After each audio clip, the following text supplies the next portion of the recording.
I want to start this class on Buddhism by just telling you a little personal story. And then I've got an object lesson, which I've never done live, especially on camera. So be ready to adjust your sets in case something goes wrong. There we were. My wife, Jennifer, and I, we like to get out and about. We were in Berkeley Springs the other day. You know, I had just taught on Hinduism. This is a small town in West Virginia. And one of the shops, as we were going from like local artisan shop to the next, said Himalayan handicrafts. And there was the alms symbol that I put on your handout, right? So I walked in the door and I could tell the man was from Tibet or Nepal or something. I said, "Namaste." He said, "Namaste, can I fix you a cup of tea?" Just immediately with this gracious hospitality, my wife and I sampled some Nepalese tea. We talked about his background. He's a Sherpa or a tour guide from the Himalayas, come over here, talked about his family, exchanged some blessings. And then I find myself, well, as I'm often wanting to do, I find a souvenir. But I thought, oh, this is wonderful. It'd be good for my prayer life. And so I got a singing bowl. As he demonstrated, even taught me how to use it. I'm not saying I'm really good at this, but let me just lift up my friend, Hindu from Nepal, Kishore. And Kishore said, you hold it like a pencil. And of course, this is a way of repetitive prayer, or just having an audible prayer. If you like that sort of thing, it's okay as Christians, we can do this. Just to offer it to God, or offer this as a praise. And so a singing bowl sounds like this.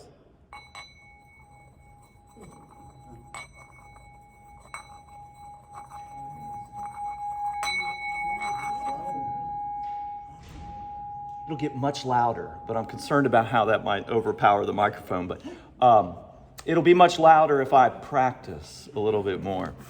Without so many dances of the stick on the bell. I wanted to pass the bowl or a bell in many, many different religions. A bell is a call to prayer, and the sound can be like a sacred sound and resonating within our own heart. So I'm going to just pass it around. So feel free, even while I'm talking, you can make noise with it. It's okay.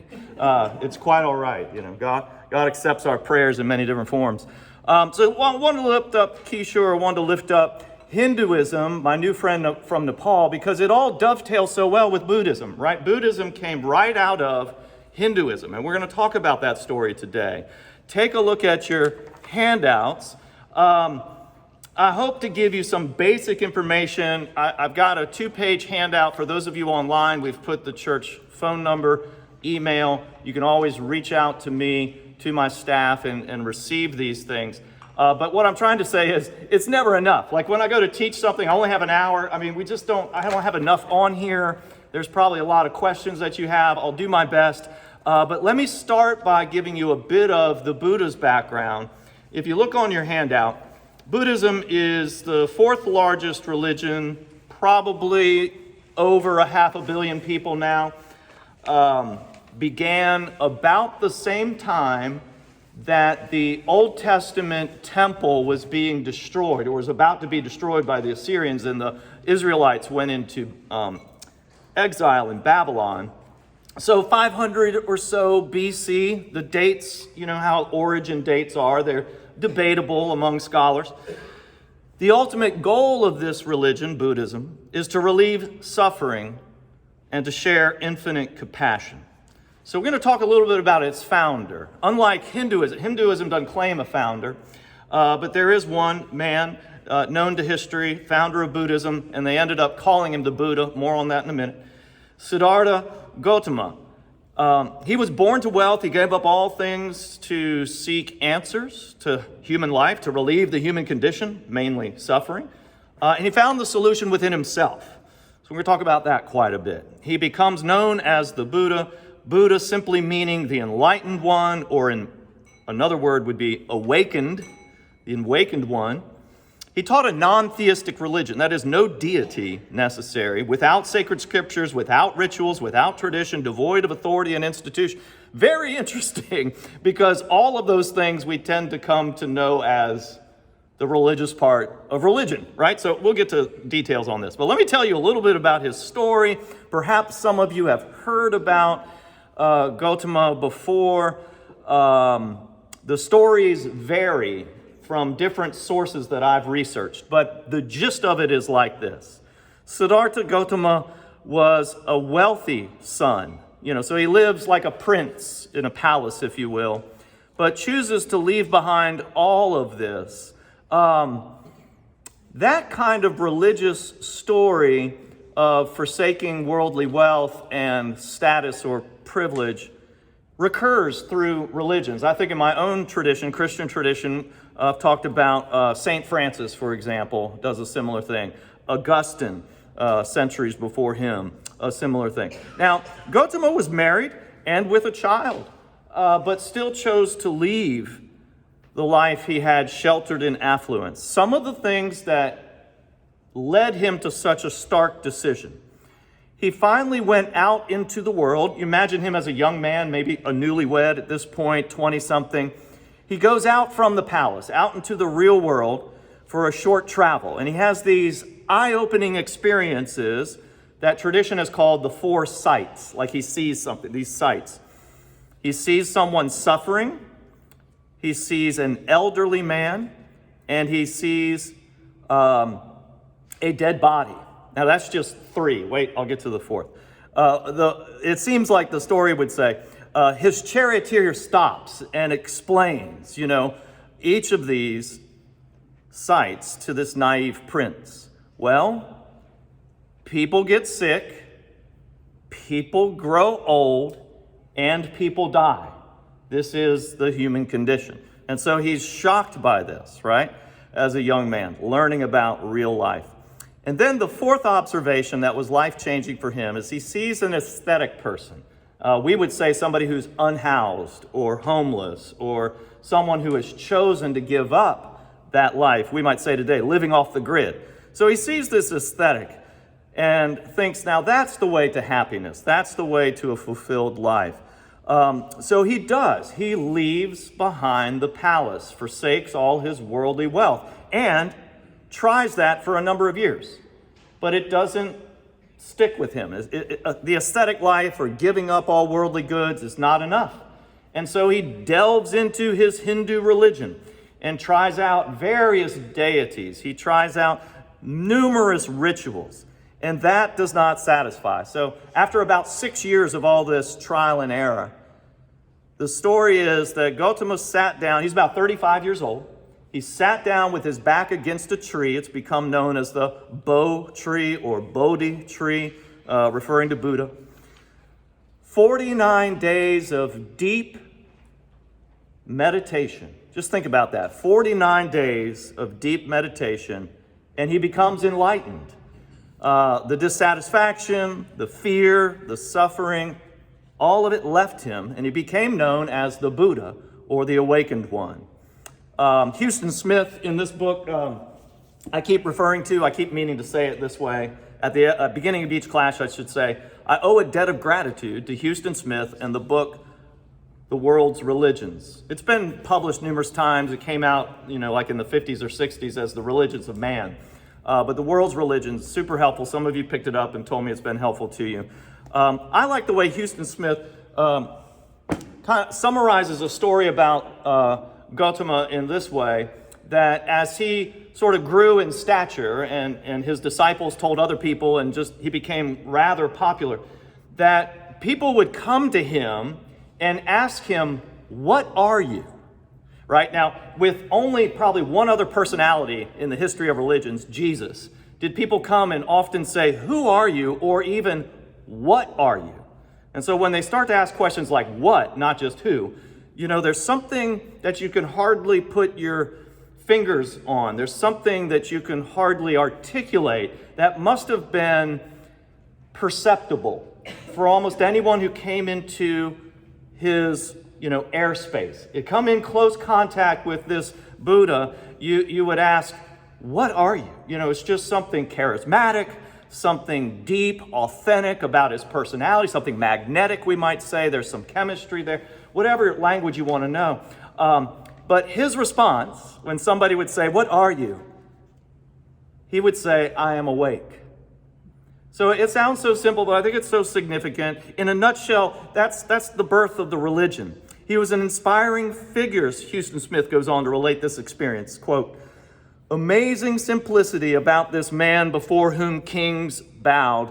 Even when his reputation was at its highest, he would be seen on the street, begging bowl in hand, walking through the streets and alleys with patience of one who knows the illusion of time. Once, during the frosts of winter, he was found resting in meditation on a few leaves gathered on a cattle path."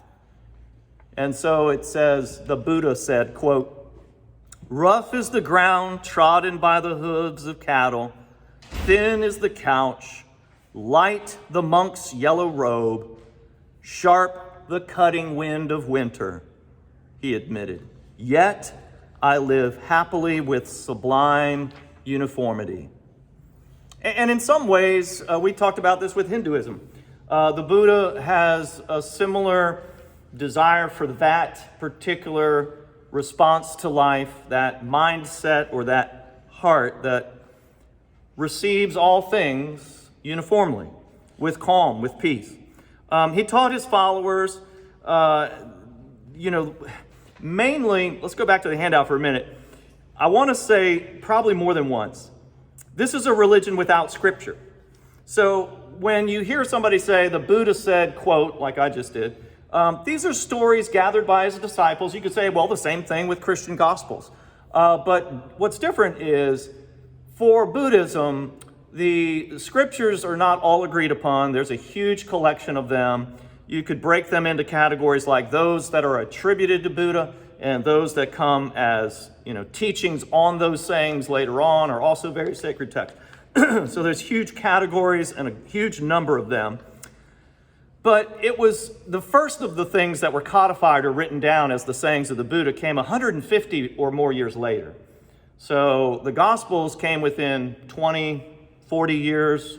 John was much later, but nonetheless, it's sort of the distance of time that makes it less likely for us to be able to attribute, or Buddhism itself, to attribute these things as the actual sayings or the sacred scriptures. They're not all agreed upon. But what he taught, his followers finally wrote down and would be distilled, probably most popularized today, what maybe some of you have already heard, the Four Noble Truths and the Noble Eightfold Path.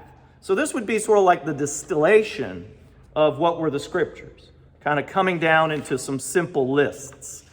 But also let me help you with some of the key terms. Karma is on here. We're going to go through the truths in the Eightfold Path in a few minutes. Karma, we talked about also with respect to Hinduism, so there's some dovetailing or overlapping with the terms, as you may realize, because Buddhism came out of the more ancient Hinduism. So karma is really referring to your actions, both good and bad, carry energy forward. What goes around comes around, I've said before. But it's sacred. It's almost as if in this type of religion, everything you do matters. And we should say that for all religions, right? It's also very different about samsara, which this next term on your handout, reincarnation based upon karma. This is not the ultimate goal in Hinduism. The idea would be for Buddhists that the Buddha had taught, and not everybody agrees with this, but basically the Buddha had taught that you could become enlightened right now, in this life. No need to live 100 times reincarnated, or as some would say in Hinduism, 1,000 lifetimes and you'll finally get it right. This sort of thing. And it's not despairing. It's a very hopeful thing. But for me, as I study Buddhism, I think it's almost like I don't want to say shortcut in some negative way, but for my brain to understand it, it's like a very attractive religion. If you're a Hindu and you're thinking, wow, it's going to take me 1,000 lifetimes, this might be attractive to say, no, it's possible right now. So you could understand why some people might jump and say, okay, I'm going to follow Buddha. But I'm trying to give you some basic terms and I think we have time to dial down on the nuances too much, but I want you to know it's different there, and also the thing about nirvana, as I had tried to distinguish last week. What I learned, and maybe you already know this, but I find it fascinating, nirvana does not mean heaven, rather it means nothingness, but if you want to focus that a little bit clearer, how do you focus nothing? Well, that sounds like a Buddhist koan. Okay. The word itself, nirvana, literally means to blow out, like you extinguish a candle. And then if you imagine the human soul, and Buddhists may not agree with that term, but if you imagine the human soul extinguishing like a candle, there's some smoke. You can imagine just kind of going up. It becomes dissolved into the universe, if you will. So that's possibly one of the best images for Westerners like us to try to understand nirvana. Sangha is referred to really the monastic community, the nuns and monks, and I said nuns intentionally because I just want you to know this is important. This was a distinction of Buddhism, that they had females. Now, understand in that culture, and certainly even to this day, subservient to the monks, the men, but Sangha really refers to the monastic community, but you could understand it as community of believers. Those who are Buddhists, who practice this, are part of that in a much broader view. And then I've got to list Zen, and I'm going to do another disclaimer real quick that I've tried to make this about Buddhism in general. I'm more familiar with Zen Buddhism, particularly because I practiced martial arts for so many years, a number of different martial arts, but my favorite, the longest I practiced was Aikido, which comes out of Japan, and Shinto Buddhism, Zen Buddhism out of Japan, very popular. Tremendous amount of respect, by the way, to give a shout out to Ida, who was my sensei. Ida was probably 4'9", but she could still throw me across the room, okay? Because that's how Aikido works. You use the energy of your opponent and so on and so forth. But she was one of the most compassionate Buddhists I've ever met, Canadian, American, Japanese origin, and Buddhist, and we practiced in the basement of a Methodist church. So just want you to know, I love the agreement that believers can have. All right, so Zen is a branch of Buddhism. Began in China, probably, yes, most popular here in America today. When people think about Buddhism, they may think Zen. Zen has more freedom to it, I'll say that, and I'll give you some more details later. But it's many forms of meditation you may have encountered, or some of your adult children may have meditation classes in the places that they work. It's so popular today, and it comes out of, most likely, the Zen tradition. So if you flip over the handout, and I'll just give you these, try to be real quick, and then we'll get into more of the heart of the matter here. Like many religions, it divides. There are multiple branches, and I'm just going to give you a few. Just like when I teach on Christianity, I won't be able to give you 50,000, but I can give you 3 or 4. So here in Buddhism, you have 2 larger branches, Mahayana, the path of compassion, and Theravada, path of wisdom. Underneath that, you might find Pure Land, or the path to paradise, Tibetan Buddhism, which is like direct to nirvana, just maybe the express lane. That's terrible, that doesn't sound very polite, but, and then I mentioned Zen with mindfulness and meditation. Yes. Some of the most popular scriptures, you'll maybe have heard of the Heart Sutra, beautiful language, you can look that one up, and the Lotus Sutra I mentioned here. It's interesting because it comes out of one of the branches, so there's already been divisions in Buddhism. By the time what is honored as most revered of all the scriptures, the Lotus Sutra, comes along to say, we're really all one. So there's one Buddhism, and there's, as they call the doctrine of one vehicle, meaning all Buddhist paths and practices lead to Buddhahood or enlightenment, being awakened as a human being, living into your full, best authentic self, whatever language you want there. But the Lotus Sutra is interesting that it comes out of a division, but seeks for an overall unity. So I like that. I like it when religions try to at least point people towards unity, although it's usually in the details that, what do they say? The devil's in the details? Yeah, that's where we find disagreement. But wonderful religion of unity and compassion here. One of the symbols you'll see looks like a wheel on a sailing ship, okay? And it shows up in stone form or in artwork or jewelry. And the one I printed out for you here on your page, forgive me, some of the words got cut off, but they are the Eightfold Path. So the wheel has 8 spokes, and it points to, or it's a reminder, a visual reminder of the Eightfold Path. And we'll go through that.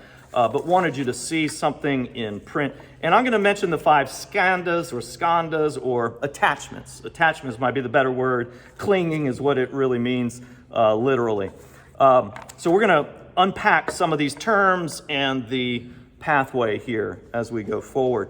Another thing that people ask about, though, is worship. Now, of course, as Christians, I mentioned this in the Hinduism class. We, as Christians, kind of have this centrality around gathered worship, public worship, people gathering together on a regular basis. No requirement for that either in Hinduism or Buddhism, but Buddhist communities do gather together, and they give one in the monastic community, a nun or a monk, would give a Dharma talk. And so again, Dharma, I didn't put that on here. We had it on the handout last time. It's like your religious duty or the teachings or, your moral responsibility to build your spiritual character. That's Dharma. And so they'll give Dharma talks. And so the services resemble what we might understand as worship, but they're not worshiping a deity. They do honor the Buddha. So there may be a bowing or a prayer. It's not really prayer. It's more of like spoken blessings for the Buddha or for one another. But they're not praying to a God like we pray. So I just want you to hear that nuance or that difference. One other thing I didn't put down, but I want to, as I think about worship, I want to say something about the human experience or the soul. The Buddha rejected the idea of this immortal soul. And again, that idea of having to be reincarnated to get it right time and again. Rather, viewing the self separate from the universe, Buddha would say that's an illusion. So instead, each bodily life incorporates a changing consciousness.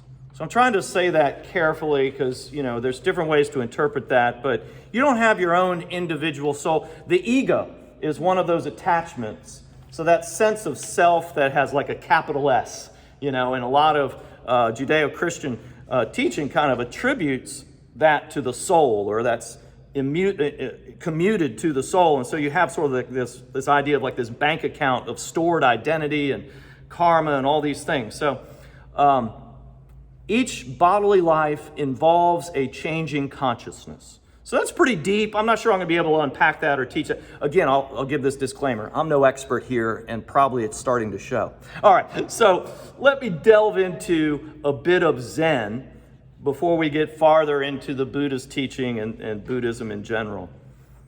I think Zen is worth exploration. If you look at the bottom of your handout, there's a couple of books that I listed, and you might notice that half of them are on Zen. One of my favorite Buddhist teachers died not but a couple years ago, Thich Nhat Hanh. He was from Vietnam and very popular author, like best-selling in America, right? So many different titles. Probably his most popular might be a book you've heard of, Living Buddha, Living Christ. So a lot of connectivity with Christianity, though he remained Buddhist. I'm lifting up one that I just pulled off the shelf today because I wanted to show you one. This title is Anger. He has others like Fear, whatever your particular attachment or sangha or difficulty you might be dealing with. We would use the word sin. Buddhists wouldn't use sin. Anger has been one of my temptations all along. So it is a very helpful book. It was from Thich Nhat Hanh, a Buddhist, who taught me to think of my anger like holy composting. Has anybody worked with a compost pile before? There's some heat involved, okay, but that helps. All right, all of this is like an emotional composting. If we turn that over, got to turn it over, and sometimes turn it over to God really helps. All right, but let me go back into the Buddhist framework here. Speaking of Zen again, one of the subdivisions of Buddhism came about 1,000 years after the Buddha. So let's say for rough timeline, about 500 AD. One of the founding leaders of Zen claims to have been there when the Buddha taught a sermon without words.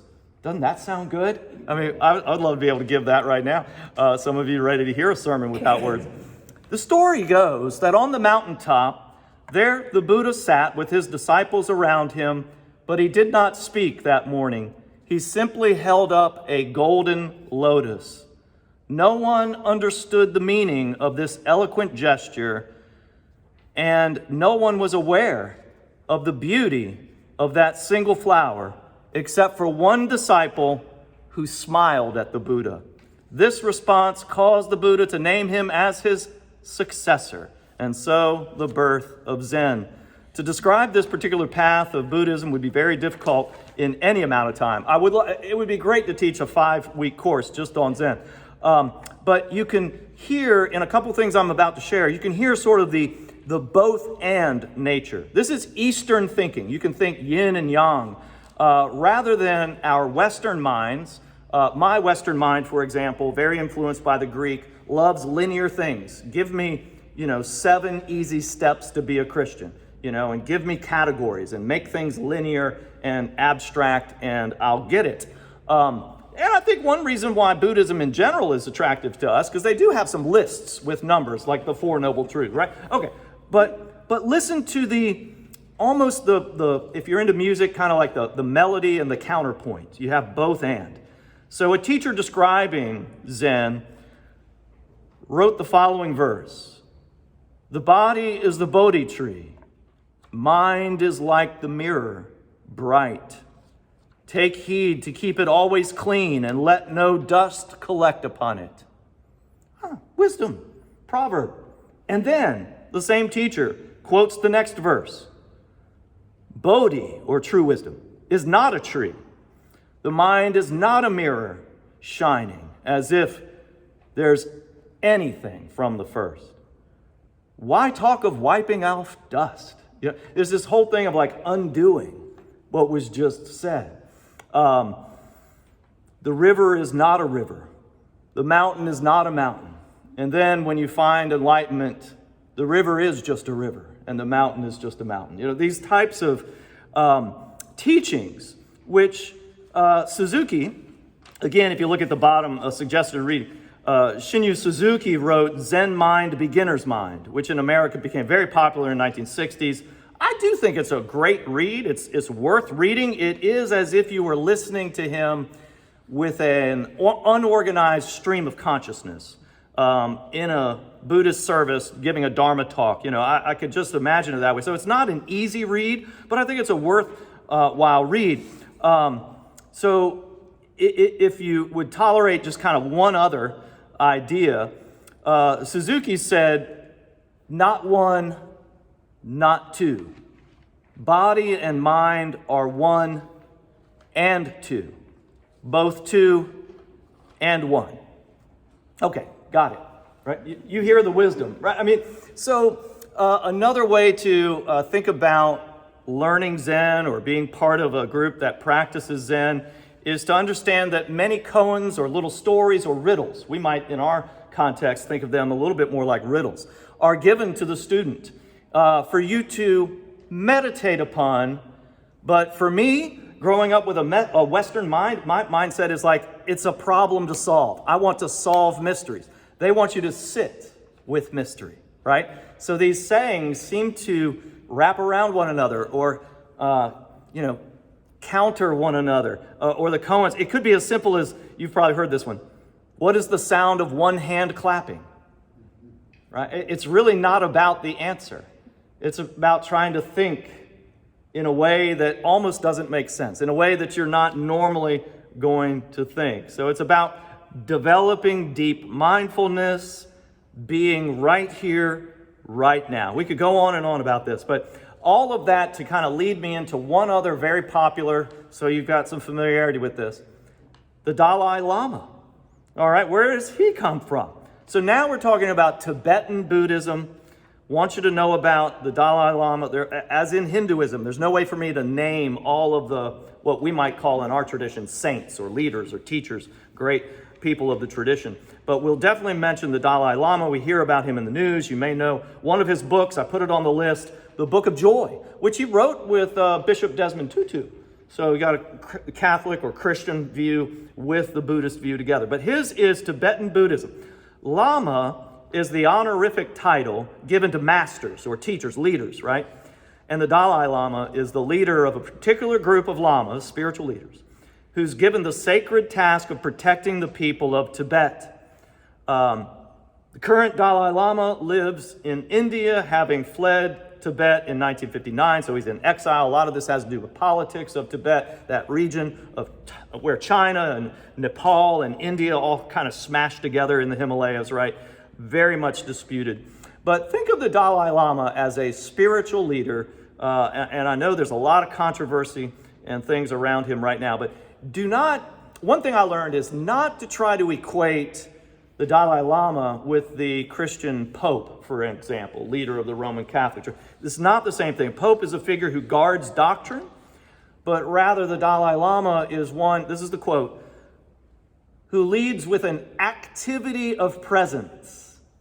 So it's not about doctrine or teaching or being the head of something, but just an activity of presence. And one might, underneath that, think about prayer and mindfulness and meditation and just being who he is. Let me take a moment on the 5 skandhas, because those skandhas are the last thing on your handout.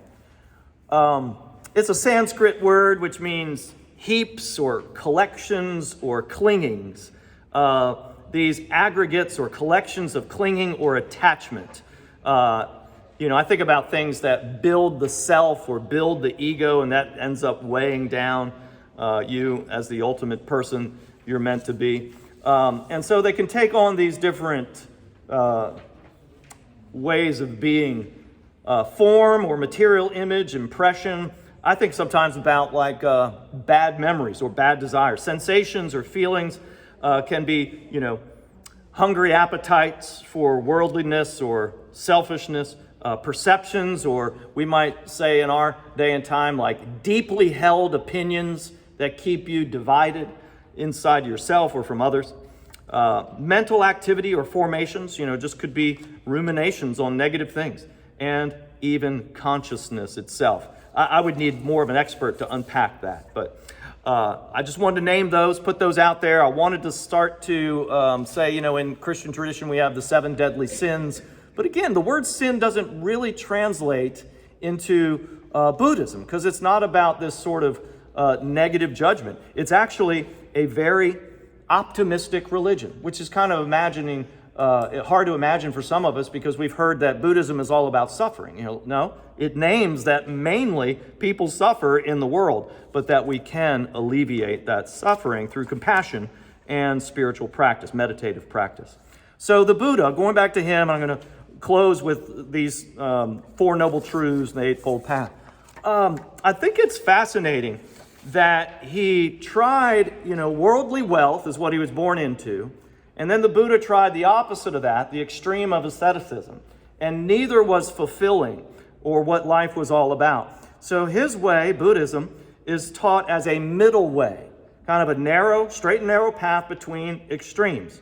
Now, when I say that phrase, straight and narrow, it's got congruence with our belief system too. And I think it's true, no matter the religion, that a lot of suffering or harm that's done in the world is when people go to extremes.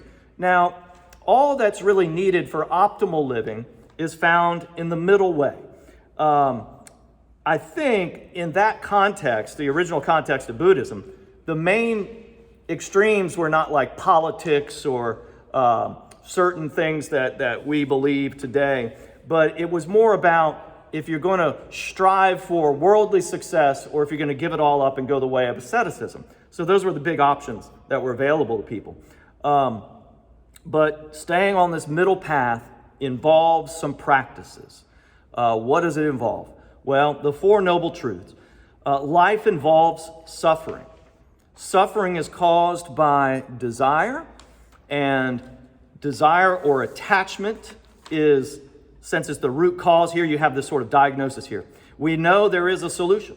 You can alleviate suffering by practicing non-attachment, or helping others to practice less attachment to certain things, the ego, the self, and all these things that we mentioned in the Sanghas.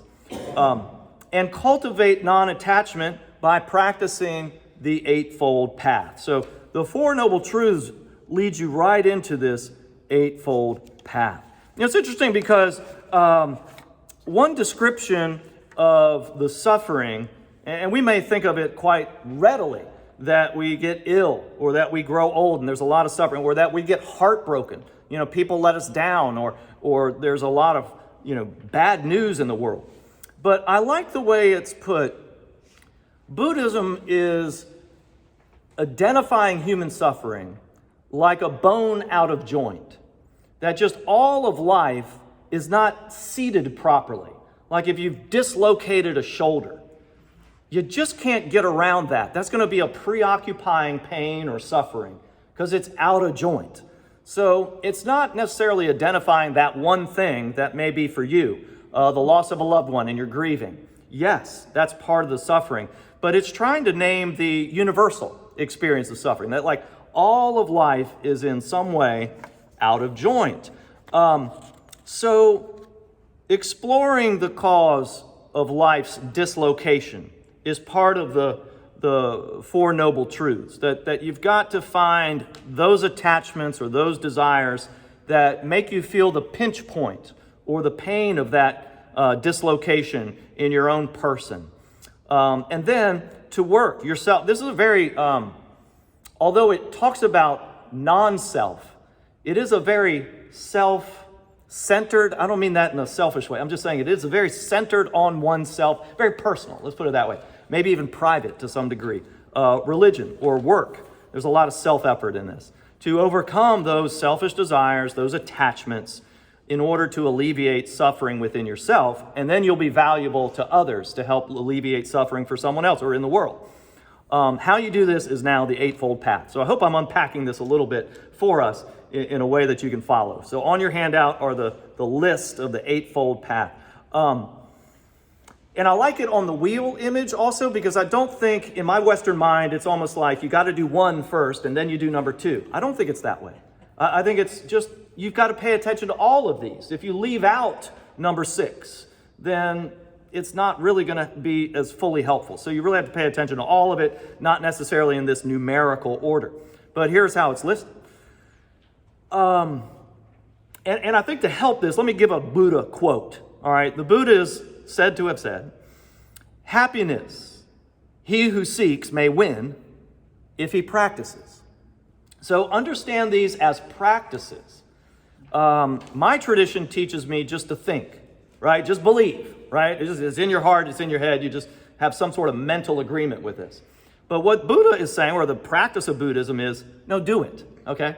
Practice these things. And if you practice these things, you'll get better at it. Not only will you get better at it, you'll become more enlightened, the awakened one. Caveat on that real quick. What I enjoy about Zen, or why I tend to have gravitated towards Zen in my studies of this, is that you don't have to, okay? You can actually just accept, like where you are right now. It's not about attaining enlightenment. It's about accepting not only yourself, but not to be hung up on the faults of others is another example of accepting, right? So with Zen Buddhism, they've kind of given up, or some teachers would say, there's no need for you to attain enlightenment in this lifetime. Don't worry about that. Just be yourself, but work on all this, practice all of this.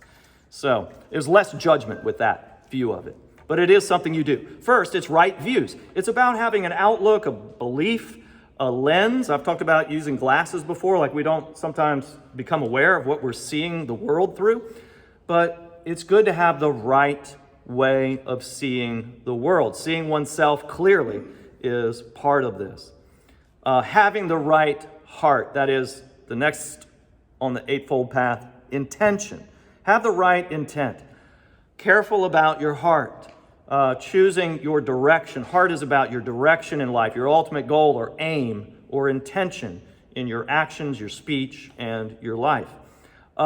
Right speech has to do with self-awareness, as aided in these other two ways, the right outlook and the right direction, the right heart, the right mind.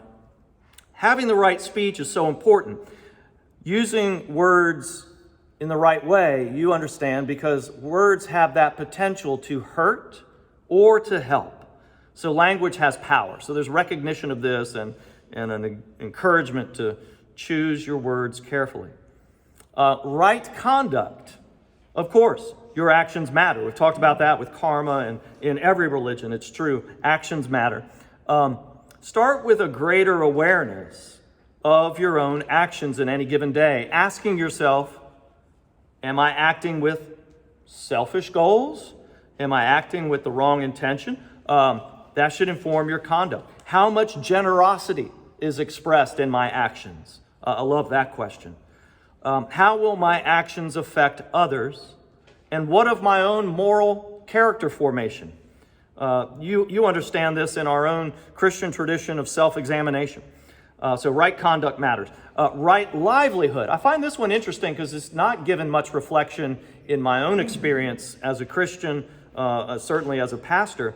The attention to choosing a career in my world, our world, thinking about Washington, D.C. in this modern time, what kind of money can you make? What kind of status, If you're going to write a book, you want to get famous writing a book generally, or you want to be super helpful in your trade, earn a certain level of status. Now, livelihood in the Buddhist tradition, this attention to the right livelihood is seeking livelihood or a career that would match the way of the heart, the way of choosing, path between the extremes, not for overly concerned about wealth and accumulation of things, that sort of idea. But one that might be of service. And I would think to some degree in Christianity we do this as well, to be careful about those things that are not so good for people.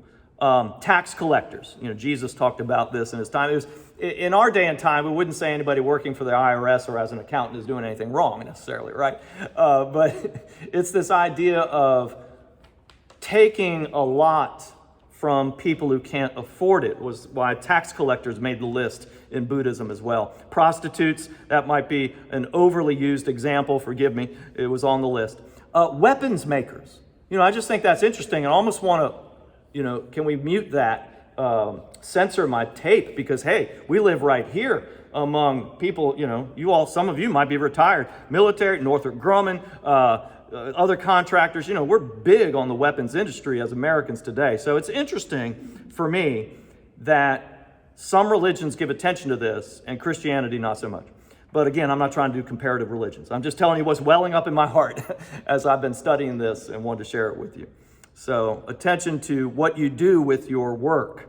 All right, next thing is right effort. Now this makes sense to us, right? I mean, I grew up on the Protestant or Puritan work ethic. I'm big on work. There is an emphasis on the human will in Buddhism. Buddha said, quote, "Follow the example of the ox, marching through deep mire, carrying a heavy load. He is tired, but his steady gaze, looking forward, will never relax until he comes out of the mire." Now, the mire is really a metaphor for wrong desire or attachment. So keep going forward, keep working at it. You will get out of it. I like it because, I'm, often think about myself like an ox, I guess. I mean, in a good work-a-day world kind of way. I do like that. But I think there's much to be said for putting a lot of human effort into it. That's not what it's all about, but that is a good part of Buddhism. Finally, right mindfulness and right concentration. Almost the same thing, but let's talk about it for a minute. Number 7, if you're keeping score, right mindfulness. The mind is a huge factor, okay? Probably no other tradition emphasizes the mind as much as Buddhism does. And if you get into the Zen part of Buddhism, it's all about the mind, really. So it's a very important aspect. You could delve into this a whole lot. I'll just go right to concentration. So this would be focusing, okay? Right concentration is definitely technique-based. As we talked about, the little bit that I could share with you about Hinduism, there are these yogas or paths. And in Hindu, Raja Yoga is about this psychophysical practice to regenerate, to become a new person. It's done through right concentration, constantly focusing the mind through mindfulness and meditation, so that you become a new person. One of the readings I had said a new creature. And of course, I thought 2 Corinthians chapter 5. But it's this idea of you are different, but you experience the whole world differently. Through these different 8 steps, constant practice, you are able to experience relationships and other people with less judgment, with more acceptance, and seeing them in a whole new way. So it's about maybe using this idea. Everything is blurry, okay? But living the Four Noble Truths, continuing to work on the Eightfold Path, things start to come into focus. Everything, yourself, the reason for being, and other people. A clearer focus. So I hope that helps. I did the glasses as an object lesson, if anybody's still with me. All right. I know I've lost a few of you. It's okay. It's all right. The sound of my voice would even put my children to sleep when they were crying. I'll never forget that night. Jennifer woke me up like at 3 a.m. or something. Said, Caitlin just won't stop crying. I'm like, what am I supposed to do? She goes, preach. Only time my family has ever asked me to preach. It did work. That's, I intentionally, deliberately messed up the laundry in our first week of marriage, so I would never have to do it again. But putting the children to sleep, I gotta say, yes, the sermon worked. Thanks for asking. Let me close with I gotta quote at least a scripture, right? I mean, I've given a few Buddha quotes, a few stories. I hope these things have been helpful. It's just so much to try to condense in a 45-minute, maybe an hour. But I try to hit some of the highlights and hopefully explain them pretty good for you. But this, for me, is a scripture that you may hear echoes of in our own tradition. So this is from the Dhammapada. I'll just say that's one of the collections that's attributed to the direct sayings of the Buddha. So I think it's probably among the most popular collections. You could just Google or go to a library and look up Buddhist scriptures. And you'll just get so many different, I didn't know what to write down for you because you just get so many different volumes, but you could do that. And Dhammapada is probably going to be one of the top ones that you'll see. And it says from the Dhammapada, I quote the Buddha, hatred is never appeased by hatred. By non-hatred alone is hatred appeased. This is a law eternal. The Dhammapada, chapter 1, verse 5. We may hear echoes of that. We certainly, one thing, I'm not doing comparative religions, but what I'm trying to say is at the end of each of these classes, when you look at these great religions, you're going to find a lot of the same social practices of compassion. One other description of Buddhism is it's the religion of infinite compassion, right? And so you hear things that echo the golden rule in one way or another. And this particular quote for me made me think of Dr. Martin Luther King Jr., who said, hate will not drive out hate. Only love can do that, right? So ultimately it's about love and it's about compassion. So I'll close with a Tibetan prayer that was handed down to me that I love. And again, the prayers are not like we would pray to God specifically, but more like a blessing, or like you might hear in church, a benediction is not exactly a prayer to God, but more of a blessing from above to us, to me and to all of us who hear this prayer. And the Tibetan prayer I'll share with you in closing is this. May I be granted enough suffering that the great heart of compassion may be opened up in me. Amen. So suffering is a tool. It's a teacher. And everybody goes through it, but it's how you experience or what you do with the disappointments, discouragements, the deep suffering that we all have in life. So it is for many in the Hindu as well as the Buddhist tradition, they ask for suffering so that it may be a pathway to deeper compassion. For me, in my tradition, it's, the wounds of Christ are sacred wounds. right? And it's because of Christ. It's not suffering in vain. It's redemptive suffering, and it's suffering that connects me. Like Thomas came to him after Easter and Jesus was resurrected and it's all good, but Thomas was still perplexed and not sure. And he said, let me touch the scars. We're known, just like Jesus. We're known by our wounds and our sufferings. And that's where Thomas connected with him. And I think that's true of all life, is that suffering has this power to connect us. But what do we do with it? And so I think Buddhism has this way of trying to do something positive. So it's actually optimistic. It's an optimistic outlook. Many people have criticized it as being pessimistic because it's focused on the suffering. But it's a way of saying that's a pathway, or it's a teaching. It's a way to grow and learn by understanding our suffering better and understanding the causes of it so that we can help ourselves and others to live out from under it. All right. I honestly have something flowing up within me that I forgot to say, so I'm not going to end yet. This is like a false ending. Sorry about this. Again, my goal is to lift up some of the best, right? So I got to go back to the Buddha himself and point out some things about religion. Gosh, I'm sorry, I should have put this in earlier, but this is so helpful. So maybe it's good to end. It's going to end on a high note. Siddhartha Gautama wanted to come out of Hinduism. So there was part of him that was reactionary and angry about Hinduism, but he made some important changes. So it was very intentional that it's a religion devoid of authority. It's a religion of no religion, no authority, which is strange. But he was reacting against sort of the esoteric religious authority group that played things kind of close to the vest and like you have to be a special person to really get the religion. So he wanted to open it up to all people, everybody. So that was a big deal. It became a religion without ritual. He was suspicious of the superstitions and all the rituals in Hinduism, and all these different gods seemed a bit unfruitful to him. So he wanted to walk away from that and keep it really simple. So it became a religion without tradition. It's amazing to think of religion without tradition. It almost doesn't compute for me. He quit the ancient language, using Sanskrit, and put it into the vernacular of the people, which is interesting because for me, it's kind of like Martin Luther did in the 1500s, saying you don't have to be an elite who can read Latin to read the Bible. And it's not just for the priests. The Bible is for all the people, and it's put it in their language. It's a religion of intense self-effort. I talked about that. But it is empirical. That is, you could say it's scientific based, that every person, your own personal experience, becomes the final test of truth. So it's very, I think, popular today in our culture because of that sort of thing. It's based on cause and effect. It's very pragmatic in this way. And it is therapeutic. Here's the last thing. I'll recall Pasteur's words.